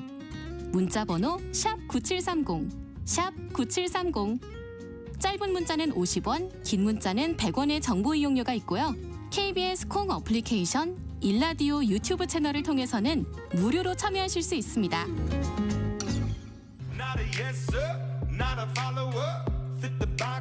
육선의 베테랑 경태가 직격하는 정치판 여의도 1번가. 바람잘 날 없는 정치판 제대로 가르마를 타기 위한 시간입니다. 여의도 정치판의 흐름을 가장 오래 가장 가까이서 지켜본 분이죠. 진격의 육선 조경태 국민의힘 의원 나오셨습니다. 어서 오십시오. 네, 안녕하십니까. 네. 지금 임시국회에서 이제 상법 개정안, 사법 개혁안, 쟁점 법안이 처리에 돌입했는데요. 국민의힘이 지금 필리버스터 중이죠? 네, 그렇습니다. 네, 어떤 상황인지 좀 간략히 설명을 해주신다면. 지금 사실은 오늘 아침에 7시 반에 제가 우리나라에 투자한 미국 기업들인들하고 간담회를 했습니다. 조상 간담회를 했는데 지금 미국하고 한국하고 지금 관세 문제 때문에 매우 심각하지 않습니까? 네. 그렇다면은 여야 의원들이 이러한 국익에 대해서 서로가 토론하고 또 뭔가 해답을 찾아야 되는데 지금 필리버스터가 굉장히 많이 오염돼 있거든요. 반대를 위한 반대. 그리고 또 물론 또 일부는 또 정당하다라고 주장할 수 있겠습니다만 국회라는 것은 여야가 머리를 맞대어서 어쨌든 합의점을 도출해내야 되는데 그러한 시스템이 많이 무너져 있지 않느냐. 그래서 여당에서 법안을 내면 야당은 무조건 필리버스터하고 또 그것을 막을 수가 있느냐 못 막거든요. 그러니까 약간 통과 의례식으로 계속 소모전을 벌이고 있는 모습을 보면은 국회가 과연 그 국익에 얼마나 기여를 하고 있는지 답답합니다. 네, 그러니까 보는 국민들도 굉장히 답답하실 텐데 네. 그 부분을 이제 조경태 의원님 같은 정치를 하시는 분들께서 해소시켜 줘야 되는 게 아닌가. 저같이 이제 좀 정치를 오래 한 선배 말을 좀 들어야 되잖아요. 안 들어요 요즘? 요즘 분들은 또 네. 막 거의 자기들 식으로 막 가는 식으로 가니까 사실 좀 정치가 좀 실종되어 있다. 네. 그리고 특히 국민의힘이 여러 가지 국민들로부터 좀 설득력을 얻으려면은 내란 수괴범인 윤석열과 확실히 절연을 해야 되거든요. 그런데 그런 걸 하지 못하면서 자꾸 여당과 또 정부를 비판하니까 아무리 올바른 말이라도 예를 들어서 조폭들이 말을 하면 착하게 살겠다면 안 믿잖아요. 도둑놈이 좋은 이야기 한들 믿습니까? 네. 국민의힘이 어떤 의미에서 양치기 소년이 되어버리지 않았나. 아무리 옳은 말을 해도 국민들이 국민의힘의 말에는 좀 기울이지 않는 그런 형국인 것 같습니다. 그러니까 확실한 사죄의 사과 없이는 국민들의 마음을 얻기 힘든 게 지금 국민의힘의 상황이다. 근데 아직도 당내 분위기를 보면은 비상계엄이 내란이 아니다라는 식으로 논리를 펴거든요. 그런데 이번에 재판부에서 내란 수괴로 무기징역을 때리지 않습니까? 네. 그럼 진정한 보수라고 하면은 법치주의 그리고 헌법 수호잖아요. 법을 어기고 헌법을 위반한 사람을 왜 우리가 옹호합니까? 그러니까 헌법을 어기고 법을 위반한 내란 수괴범인 윤석열을 옹호하는 것은요. 본인들 스스로가 보수가 아니다는 것을 보이는 꼴이거든요. 저는 국민의힘이 정통 보수 세력으로서 지금 다수당인 또 다수당의 행포를 보이고 있는 민주당을 제대로 견제하려면은 내란의 멍에부터 벗어 던져야 된다 하는 게 제 꾸준한 소신입니다. 네. 잠시 후에 그 말씀 또 자세히 나눠보도록 하고요. 다시 국회내 상황으로 돌아가 보면 네. 지금 민주당과 국힘이 첨예하게 대립하고 있는 부분 중에 하나가 또 사법 그 개혁 3법입니다. 네. 여기에 대해서는 조 의원께서는 어떻게 보십니까? 그 사실은 이제 사심제를 도입하자는 것이 이제 악법으로 보고 있거든요. 그래서 우리가 지금 3심제지 않습니까? 네. 그러니까 4심제를 하게 되면은 이게 어떤 폐단이 있는가 하면은 유전 무죄가 될 확률이 높습니다. 또 무전 유죄가 될 확률이 높고요. 이게 3심도 아주 길지 않습니까? 그러면 이제 우리가 보통 억울한 사람들 같은 경우에 1심, 재심, 대법원까지 가는 과정에서 변호사를 세야 되지 않습니까? 버겁죠. 굉장히 어렵습니다. 그래서 저는 재판부도 이제 이번 기회에 정말 뼈저린 반성을 통해서 공정한 재판을 할 수 있도록 판결을 내릴 수 있도록 하는데 최선을 다해야 됩니다만은 그래서 여러 가지 부분에서 좀 이해가 안 되는 법안들을 민주당에서 내놓고 있는 점은 임에는 틀림이 없습니다. 그런데 야당이 워낙 국민들보다 설득력을 많이 얻지 못하다 보니까 네. 야당에서 이렇게 이런 부당하다라고 목소리를 내더라도 결국 민주당에서는 그냥 수적 우위를 통해서 통과되는 그런 상황들이 계속 벌어지고 있는 것 같습니다. 네. 조희대 대법원장도 이제 공개적으로 비판을 했고요. 오늘 오후에는 전국 법원장들이 모여서 또 회의를 한다고 합니다. 어떤 내용들이 논의될 것으로 저는 보세요? 결국은 제가 말씀드렸던 그러한 어떤 우리나라의 사법 질서, 사법 체계를 이제 뒤흔드는 부분에 대해서 아마 강하게 이제 비판을 할 것이라고 보고 있고요. 이러한 사법 체계에 대해서는 그야말로 국민들과 또 많은 분들이 전문가들이 저는 치열한 토론을 해야 된다고 생각을 하거든요. 네. 사법 체계를 어떤 정권이 바뀌었다 해서 또 정권을 잡은 쪽에서 이렇게 함부로 이게 손을 대게 되면은 다음 정권에 만약에 국민의힘이 다수당이 되면은 그때 되면 또 이게 개정을 한다라고 했을 때 얼마나 이게 그 사회적 폐단과 사회적 비용이 많이 들겠습니까? 이것은 이 방송을 듣고 계시는 민주당 의원들이 계신다면은 이런 부분에 대해서는 조금은 심사숙고할 필요가 있지 않을까 생각합니다. 사법 개혁에는 동의를 하시는 겁니까? 네, 사법 개혁은 저는 동의를 합니다. 이루어져야 한다. 네, 사법 개혁은 반드시 이루어져야 되고 아까 말씀드린 대로 우리 서민들 특히 힘없는 국민들에게는 좀 정당한 재판이 이루어질 수 있도록 하고요. 또한 그 가진 자들 또 기득권 세력 특히 정치인들에 대해서는 저는 단호하게 저는 엄중하게 어떤 책임을 무는 좀 지금 사법체제 거꾸로 된 것 같아요. 정치인들한테는 되게 후하고 일반 시민들한테는 되게 엄하게 뭡니까 판결이 이루어지는 것 아닌가 하는 생각을 합니다. 저는 사실 그건 거꾸로 돼야 된다 보거든요. 예. 저는 이번 기회에 정치인에 대해서는 1심, 2심, 3심 제도가 있지 않습니까? 네. 저는 정치인에 대해서는 단심제로 해서 단호하게 저는 심판하는 그런 것들이 오히려 더 사법개혁에 가깝지 않을까 이런 생각을 합니다. 네. 근데 지금 정작 뭐 중요한 대미투자특별법이 좀 발목 잡힌 것 같아요. 네네네. 네. 그래서 오늘 제가 이 방송 오기 전에 직전에 국회의장을 만나고 왔거든요. 예, 그래서 이 대미투자법은 우리 국익에 아주 중요한 부분입니다. 오늘 주한 미 상공회의소 회장하고 또 우리나라에 투자한 미국 기업들하고 우리 의원님들하고 같이 의원들하고 간담회를 했거든요. 네. 그 자리에서도 나왔던 첫 번째가 대미투자법을 빨리 통과시켜야 된다. 거기에는 뭐 여야가 따로 없다고 지난번에도 말씀하셨던 그렇습니다. 것 지금 같아요. 오늘도 마찬가지고요. 그리고 미국의 시각에서는 대미투자법이 빨리 통과되느냐 안 되느냐를 아주 주시하고 있거든요. 그 제가 이제 3월 중순쯤에 미국을 갈 예정인데 네. 늦어도 3월 초 중순까지는 이 법이 통과돼야 되고 이것은 정쟁의 도구로 사용돼서는 안 되거든요. 그 여야가 함께 지혜를 모아서 하루라도 빨리 대미투자법이 통과되는 것이 대한민국 국익에 도움이 되고요. 또 우리나라가 나가 있는 그 기업에도 저는 도움이 될 것이다 이렇게 봅니다. 그 말씀하신 대로 한미의원연맹 공동회장이시고 네. 이번에 그 방미단장 자격으로 3월에 미국을 가시기 때문에 네. 이게 이제 관세 협상과 관련된 거를 그렇습니다. 의논하러 가시는 거죠. 네. 근데 지금 트럼프 대통령은 뭐 미 대법원의 판결에 이어서 뭔가 계속 언급을 하고 있습니다. 네. 그만큼 이 대미특별법 투자특별법이라는 게 좀 빨리 진행이 돼야 네. 우리 기업들도 뭔가 좀 걱정을 덜 수 있을 것 같은데. 그렇습니다. 아주 중요한 그 포인트고요. 대미 투자법이 빨리 통과돼야 되고 또 미국이 봤을 때 우리나라에 들어와 있는 미국 기업들, 예를 들어 구글이라든지 애플이라든지 또 소프트웨어 회사들이 많이 있거든요. 예. 이런 회사들에 대해서 이런 기업에 대해서 좀 지나치게 디지털 규제를 많이 하고 있지 않느냐 하는 그 의구심을 가지고 있거든요. 그 이런 부분에 대해서도 그렇지 않다 하는 것을 보여줘야 됩니다. 그래서 이번에 미 방문은 상당히 좀 중요한 부분인 것 같고요. 그래서 이런 부분에 대해서 국회가 좀 국익적 차원에서 좀 이번에 잘 협상을 했으면 좋겠습니다. 앞서 우리 그 평론가들하고 얘기를 나눴습니다만은 그 이 특별위원회 위원장이 국민의힘 김상훈 의원이시라면서요. 네, 네, 그럼 네.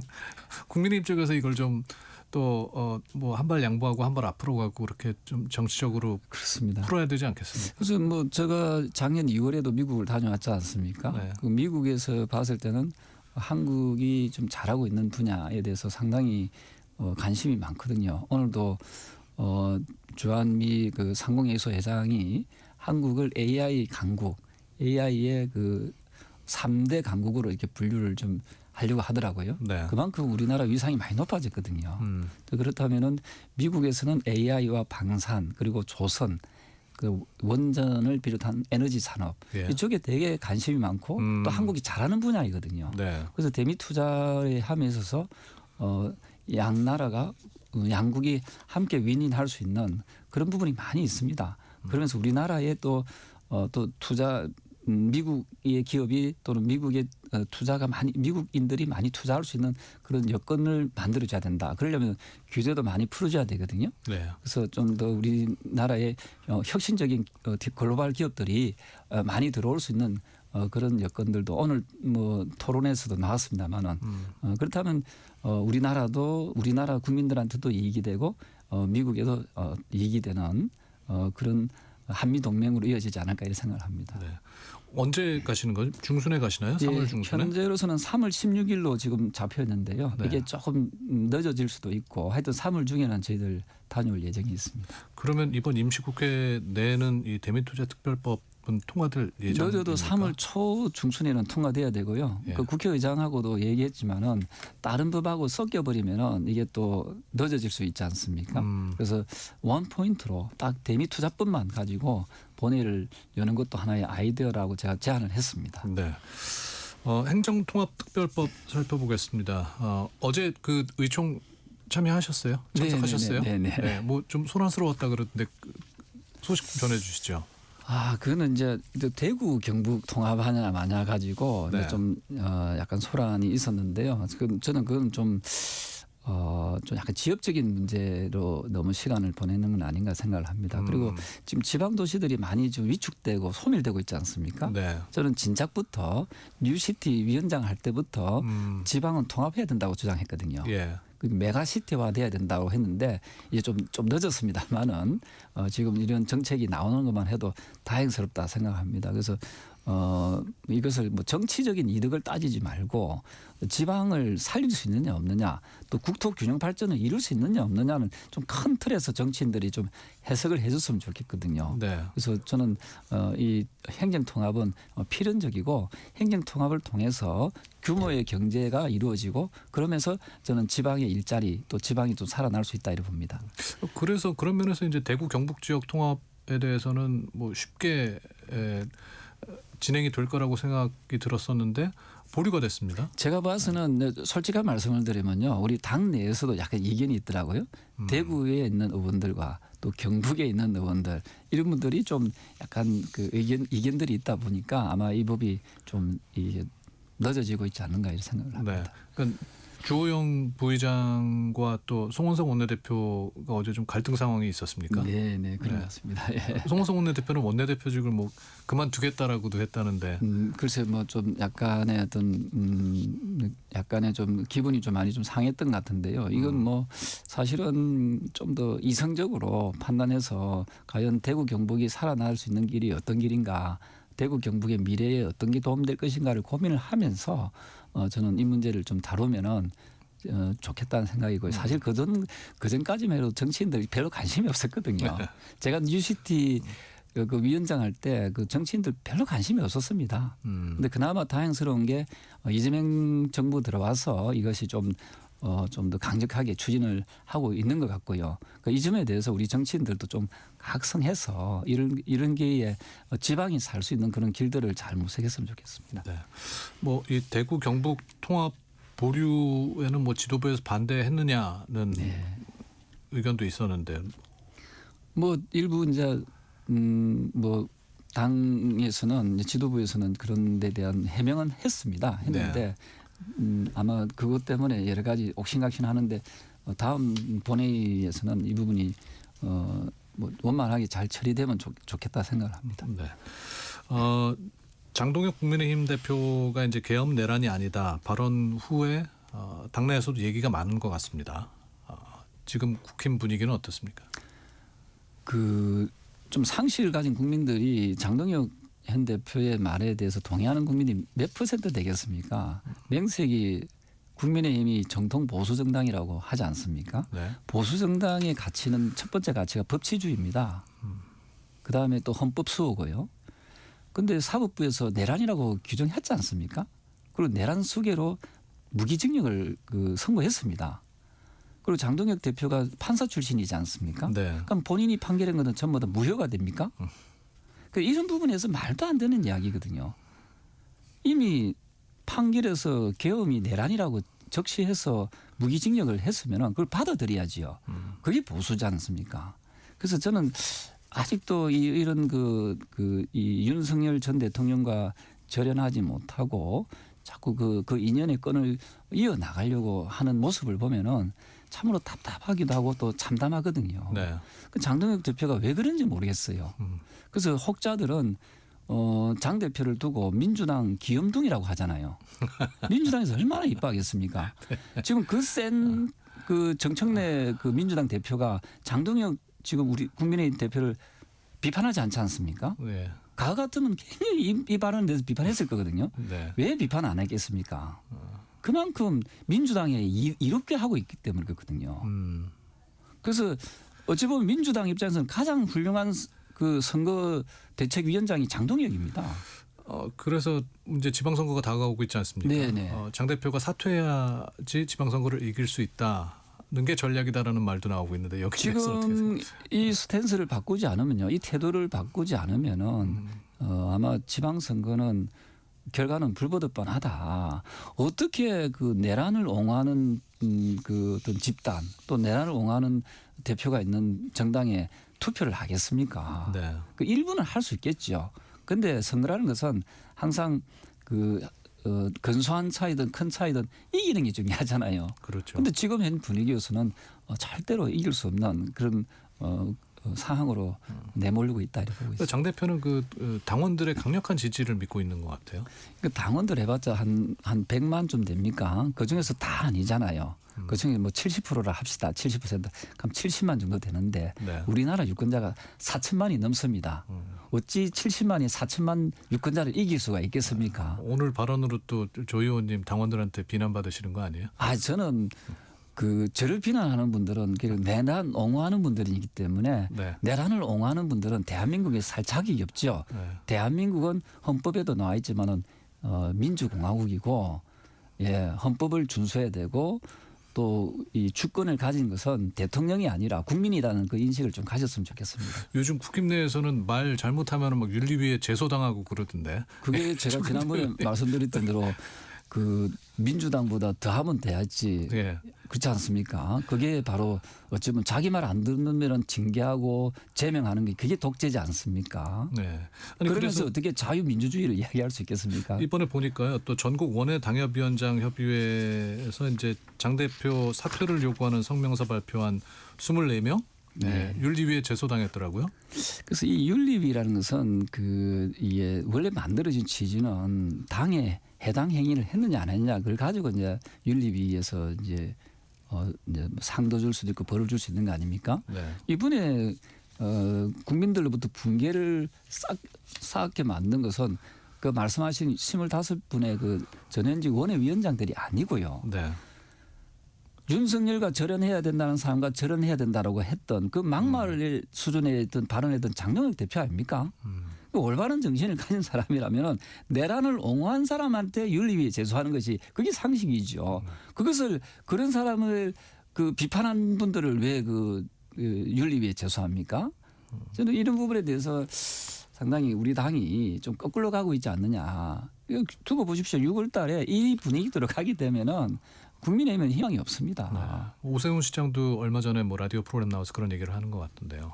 네. 오세훈 시장도 지금 굉장히 선거가 어렵다고 이야기하지 않습니까? 제가 최근에 인천시장도 만나봤고 또 강원도지사도 만나봤습니다만은 지금 다 수도권 쪽에 이제 그 계시는 분들이잖아요. 다들 선거가 어렵고 힘들다.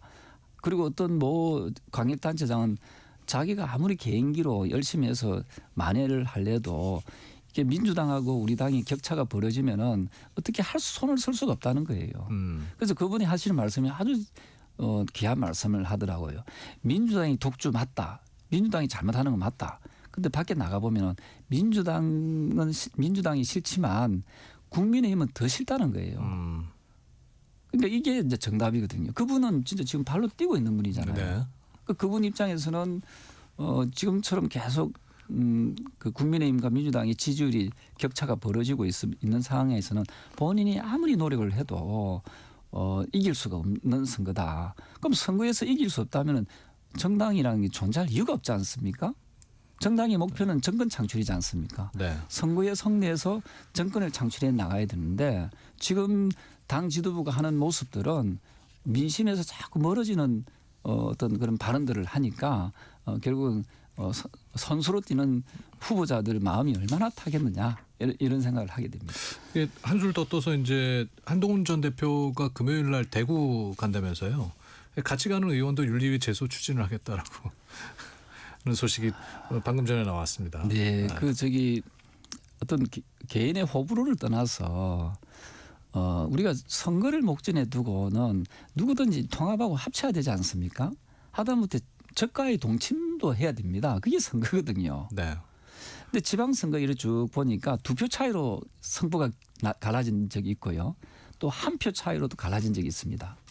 어떤 경우는 0표 차이가 돼가지고 그 나이 순으로 해가지고 그 뽑힌 경우도 있어요. 그러니까 선거는 한 표 한 표가 되게 중요하거든요. 그런데 애서 같은 편, 같은 정당에 하겠다는 분을 내치는 것은 이거는 하수 중에 하수거든요. 결국은 이거는 선거에 이길 마음이 없다는 겁니다. 그 선거에 이길 마음이 없다는 건 무엇을 뜻하겠습니까? 결국은 민주당 그러니까 상대 정당을 또 이롭게 하는 거지 않습니까? 예, 그렇다면은 저는 그러한 리더십을 가진다면은 그 선거에 이길 자신이 없다면은 당 대표를 왜 하는지 모르겠어요. 그런 장수는 필요 없다. 저는 그 뭐 6월 달에 지고 나면 내려오겠다는데 끝나고 나서 상황이 끝나고 나서 내려오면 뭐 하겠습니까?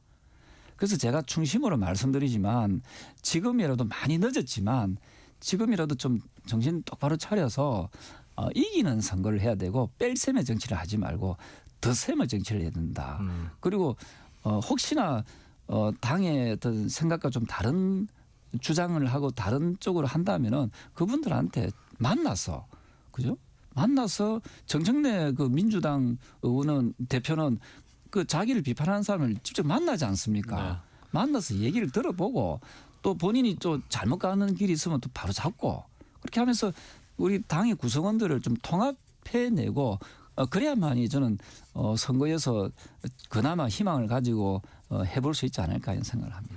어제 4선 이상 그 중진분들 회의하셨다는데 조 의원님도 계셨습니까? 네. 내일 장동혁 대표 만나기로 하셨다면서요. 그럼 이런 좀 강한 얘기를 전달하실 예정입니다. 크게 두 가지를 이야기하려합니다. 윤석열 전 대통령하고의 그 확실한 절연을 해라 하고 두 번째로 지난번에 그 기자회견하면서 표현했던 말이 있지 않습니까? 윤석열 전 대통령과 절연하자고 한 세력과 절연해야 된다라고 했던 말은 이거는 막말 수준이거든요. 이것은 우리 당이 내란 옹호 정당을 그 실토하는 꼴이잖아요. 이 부분에 대해서는 반드시 대표가 사과하는 모습을 보여야 된다. 대국민 사과하는 것이 필요하다라고 제가 이 부분을 좀 말씀을 드리려고 합니다. 네. 내일 그 중진들과의 만남에 대해서도 또 긍정적인 시각과 회의적인 시각이 있는 것 같습니다. 그래도 장동혁 대표는 별 변화가 없을 것이다라는 뭐 예측. 어찌 보면 이제 소기의 경일기가 될 수 있거든요. 예, 저는 그럼에도 불구하고 계속해서 좀 두드려야 된다 생각하고요. 네. 이게 나중에 이 소기의 경일기가 소 잃고 외양간 꽂히는 식으로 우리 당이 또 흘러 또 가지 않을까 하는 아주 염려스러움이 있거든요. 그 제가 답이 눈에 뚜렷이 보이는데도 그 답을 찾지 못하는 우리 당 지도부를 보면은 참으로 답답하다는 생각을 많이 합니다. 국힘 당명 개정이 일단 중단됐습니다. 네, 두 가지 안이 뭐 후보로 올라왔다고 하는데 왜 그런 겁니까? 지금 이제 선거의 목전에 두고 당명 개정하는 것은 이거는 참으로 어리석은 거죠. 왜냐하면은 우리가 당명이라는 것은 이게 익숙하게 이렇게 그 몸에 딱 배일 때까지 걸리는 시간이 있지 않습니까? 불과 3, 4개월 나가놓고 당명을 고치면은 특히 연세 드신 분들은 무슨 당인지도 모릅니다. 그죠? 이런 어리석은 전략을 누가 이렇게 제안했는지 모르겠습니다. 너무 성급했다는 말씀. 그리고 또 하나가 국민의힘이라는 당명이 얼마나 좋습니까? 우리 대한민국은 민주공화국이고 대한민국의 권력은 국민으로부터 나오는 거잖아요. 그런데 국민의힘이라는 말을 갖다가 없애겠다면은 결국 국민을 무시하는 꼴이잖아요. 네. 국민의힘을 무시하는 꼴이거든요. 당명이 죄가 아니고 사람이 죄지요. 네. 사람들이 문제지. 어떻게 당명이 국민의힘의 당명이 얼마나 그 어찌 보면은 국민의힘이라는 그 당명이 우리나라 헌법 정신을 그대로 잘 드러낸 그런 당명이지 않습니까? 그리고 국민의힘이라는 당명으로 정권을 창출한 정당이지 않습니까? 그래서 지금은 어떤 뭐 미사의를 붙여서 어떤 당명을 자꾸 고치려고 하지 말고 그 구성원들인 우리 스스로가 우리 그 윤석열 전 대통령의 잘못된 인식, 잘못된 그 판단으로 인해서 발생한 이 문제에 대해서 우리가 바로 잡는 사람이 바뀌어야 된다. 그래서 저는 이 방송을 통해서 장동혁 대표한테 꼭 다시 한 번 더 촉구하는 게 내란 수계의 범인 윤석열과 확실히 절연하고 네. 또 우리 구성원진 106명이 모두가 진실된 마음으로 그 석고대죄를 해야 됩니다. 예, 그렇게 하면서 진정한 사과와 반성이 있어야만이 우리 국민들께서 우리 당을 그나마 한 번쯤 더 좀 바라다 보지 않을까 이런 생각을 합니다. 네, 말씀 잘 들었습니다. 육선 조경태 국민의힘 의원과 이야기 나눴습니다. 고맙습니다. 네, 감사합니다.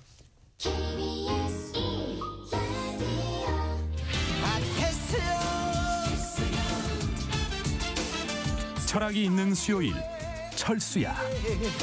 왜 이렇게 힘들어? 일주일의 절반을 달려온 수요일입니다. 어쩐지 몸도 마음도 조금은 무거워지는 시간이죠. 이럴 때 우리에게 필요한 건 거창한 정답보다는 내 마음을 들여다봐주는 따뜻한 철학 한 문장이 아닐까 싶습니다. 안 그렇습니까, 이현주 교수님? 네, 맞습니다. 철학이 있는 수요일 철수야 마음 전문가 이현주 교수님 모시고 이야기 나눠보겠습니다. 어서 오십시오. 네, 안녕하세요. 네. 오늘 또 날이 많이 풀렸어요. 네. 네, 이제 완연한 봄 기운을 느낄 수 있는 그런 오후가 아닌가 싶은데 오늘 네. 우리가 나눠볼 철학은 어떤 겁니까? 오늘 우리가 같이 한번 나눠볼 주제는 봄 타나봐 당신의 마음이 피어날 차례입니다. 아유, 말이 예쁩니다. 봄 타나봐 당신의 마음이 피어날 차례. 네. 네. 봄 타시는 분들 참 많더라고요. 주변에 보면은. 네. 네. 왜 그런 겁니까? 사실 우리 몸의 시계가 사실 저에너지 모드에서 봄이 되면 갑자기 좀 풀가동 모드로 바뀌거든요. 그러다 보면 심리적 과부하가 생기기 시작을 하죠. 예를 들어서 마치 오래된 컴퓨터를 켜면 막 팬이 세게 돌아가면서 소음이 나잖아요. 네. 또 왜 동면 들어간 그 곰이 일어났을 때 바로 사냥하러 가지 않잖아요. 그 깨는데 시간이 좀 필요하잖아요. 네. 그러니까 이러한 어떤 시차 적응에 어떤 토대가 있다라고 말씀드리고 싶습니다. 이렇게 날이 따뜻해지고 햇살이 더 강해지는 봄이 되면 오히려 기운이 확 나야 될 것 같은데 네. 오히려 좀 축 처진다는 분들이 있어요. 네, 맞아요. 사실 역설적이게도 급격한 일조량의 변화 때문이다 이렇게 말씀드리고 싶습니다. 그러니까 봄이 되면 햇볕이 굉장히 강해지잖아요. 그리고 행복 호르몬인 세로토닌의 합성이 늘어나거든요. 네. 그러면 좋은 거 아닌가 싶긴 한데 이게 생체 시계가 이 속도를 좀 따라가지 못하면 일시적으로 신경 전달 물질의 일시적인 불균형이 생길 수 있다. 그래서 겨울과 봄 사이에는 상당히 좀 겹치는 기간이 있잖아요. 네. 오늘은 좀 따뜻해졌지만 또 이게 또 추워진단 말이에요. 대표적으로 꽃샘추위 이런 걸 말씀드릴 수 있는데 약간의 어떤 우울감은 몸이 봄에 적응하는 과정에서 일어나는 그러한 하나의 감정일 수 있다라고도 말씀드리고 싶습니다. 또 나만 빼고 다 행복해 보인다는. 네. 그래서 오히려 우울감을 느끼나요? 주위 환경 때문에. 네. 네. 이것도 뭐 일리가 있는 말인가요? 그렇죠. 사실 의외로 스트레스 중에서 굉장히 중요한 어떤 주제가 결혼이나 이사 이런 거예요. 그러니까 사실 급격한 변화는 굉장히 스트레스이기도 하고요. 또 변화의 시점에서 봄은 여러 가지 어떤 압박들이 많잖아요. 예를 들면 뭐 학생들한테는 신학기가 시작되기도 하고, 그러네요. 뭐 회사원들은 조직이 막 개편되기도 하고, 뭐 부서 이동이 있기도 하고, 그러다 보니까 변화도 많고 압박감도 큰 시기. 더 나아가서 상대적 박탈감도 한 몫을 하죠. 왜냐하면 지금 SNS에 좀 있으면은 뭐 벚꽃 사진부터 시작해서 여러 가지 올라올 겁니다. 그럼 이제 나는 막 오피스에서 열심히 일하고 있는데 창밖을 보면 막 연인들이 하하호호 막 이렇게 다니는 걸 보면 내 작은 어떤 울적함이 좀 굉장히 더 크게 좀 와닿는 그런 부분도 있죠. 어떻게 해야 돼요? 그러면은 이 우울감을 극복하려면. 네, 아나운서님 슈퍼맨이 힘이 많이 떨어지면 햇빛을 쐬면 회복이 되잖아요. 네. 근데 심리학적으로 보면은 동일합니다. 사실 저는 이거를 햇빛 샤워라고 좀 말씀드리고 싶은데요. 햇빛 샤워를 좀 추천합니다. 그러니까 아침에 일어나자마자 커튼을 걷고 5분 정도 햇빛을 쐬는 거. 이것은 멜라토닌을 끄고 세로토닌을 켜는 스위치다. 이렇게 좀 말씀드리고 싶고요. 또 점심시간에 가능하신 분들은 15분 정도 자연 속을 걷는 거. 사실 멍 때리기가 의외로 굉장히 좋은 휴식 방법입니다. 그래요? 네, 뇌가 쉬는 것이 진짜 쉬는 거거든요. 그리고 더 나아가서 이제 봄이 됐으니까 하나의 의식으로 나에게 작은 봄 선물을 주는 것도 좋습니다. 네. 제가 저번에 이제 최근에 강의를 하고 어떤 분 이제 그 기관에서 저한테 작은 꽃다발을 주셨어요. 네. 근데 이제 그 꽃꽂이를 이제 꽂아놓고 방에 이제 들어올 때마다 보고 있거든요. 그럼 마치 봄이 내 안에 들어온 것 같은 그런 느낌을 받는데 그것이 무엇이든지 간에 봄을 좀 상징할 수 있는 작은 선물을 나에게 주는 것도 봄을 조금 만끽하고 봄을 좀 받아들이게 되는 중요한 의례가 아닌가 생각해 봅니다. 지금 해주신 얘기들은 이제 나 혼자서 할 수 있는 것들이고 좀 주변 사람들과 함께 할 수 있는 것들은 뭐가 있을까요? 일단 만약에 외롭다, 내가 막 단절감을 느낀다라고 한다면 그 사람에게 가장 필요한 건 연결성이겠죠. 그러니까 우리가 연결을 굉장히 거창하게 생각하는 경우들이 있는데 뭐 예를 들어서 막 가족끼리 막 단절이 있어요. 그러면 이제 최악은 아버지가 다 모여봐라. 한 명씩 돌아가면서 불만 있는 거 얘기해봐라. 이런 게 가장 최악이거든요. 그러니까 내가 만약에 단절이 있다고 한다면 큰 연결을 가기보다는 작은 연결을 쌓아나가는 거. 예를 들자면 거창한 모임에 막 나간다 이런 것보다 왜 우리 단골 카페 같은 데 가보면 막 크지 않은 카페는 사장님하고 이게 대략 알잖아요. 그럼 반갑게 인사도 좀 해보는 거. 또 이웃들 중에서도 막 어떤 분은 아는 척도 안 하신 분도 계시지만 어떤 분 이렇게 눈인사도 하시고 하는 분들 계세요. 그러면 벌써 봄이 온 것 같아요. 이런 어떤 작은 말투들. 이상하게 쳐다보시진 않을까요? 뜬금없이 그러면. 그러니까 어느 정도 라포가 있을 때 하셔야 되겠죠. 그리고 뭐 예를 들어서 누군가 나를 챙겨주면 외로움이 많이 경감이 되거든요. 근데 반대로 내가 누군가를 챙겨주는 것도 외로움을 굉장히 가시게 만드는 중요한 활동입니다. 그러니까 뭐 큰 거 아니라 하더라도 작은 봉사활동에 있는다는 거 아니면 내가 조금 굉장히 소중한 사람인데 최근에 연락한 지가 좀 오래됐어요. 그러면 내가 용건이 그렇게 크지 않지만 그 사람에게 전화를 거는 하나의 어떤 습관도 이런 활동이다라고 말씀드리고 싶습니다. 그러니까 말씀을 듣다 보니까 이제 뭐 우울하다는 게 마냥 피해야 할 불청객은 아니라는 생각이 드네요. 네, 사실 저는 봄의 우울을 어떤 의미에서는 굉장히 중요한 신호라고 생각합니다. 그러니까 봄 같은 환경이 마련이 되고 내가 좀 우울하고 외롭다라는 건 나 역시 어떤 나를 깨고 나오고 싶다는 신호이거든요. 예를 들자면 내가 우울한 이유는 어쩌면 내가 굉장히 즐거우고 싶은 걸 수 있고요. 또 답답하다라는 건 그만큼 내가 자유롭고 싶다라는 거고요. 또 나를 잃은 느낌이 지속적으로 든다라는 건 나에게 어쩌면 잃어버린 퍼즐 조각을 찾으러 나갈 굉장히 중요한 때라는 걸 의미할 수도 있겠죠. 네. 그럼 마지막으로 이제 좀 이 어둠을 떨쳐내고 싶다, 우울함을 떨쳐내고 싶다 하시는 분들께 드릴 수 있는 따뜻한 한마디를 해주신다면. 네, 영국의 시인 셸리가 이렇게 말했습니다. 겨울이 오면 봄이 어찌 멀었겠는가. 늦게 핀다고 해서 그 꽃이 예쁘지 않은 것은 아니라고 생각합니다.